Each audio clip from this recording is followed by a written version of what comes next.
படரும் போது கொடியும் இங்கே அருந்து போனது.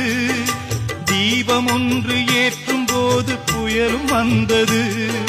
படரும் போது கொடியும் இங்கே அருந்து போனது. தீபம் ஒன்று ஏற்றும் போது புயலும் வந்தது. நிழலை தந்த சோலை இன்று அனலை வீசுது. அமுதம் ஊட்டி வளர்த்த கையே விஷத்தை ஊட்டுது. நிழலை தந்த சோலை இன்று அனலை வீசுது. அமுதம் ஊட்டி வளர்த்த கையே விஷத்தை ஊட்டுது. அமுதம் ஊட்டி வளர்த்த கையே விஷத்தை ஊட்டுது. இப்படியும் நடக்கும் என்று எவருக்கு இங்கே தெரியும்? அந்த இறைவன் போடும் விடுகதைக்கு எவருக்கு விடை புரியும்?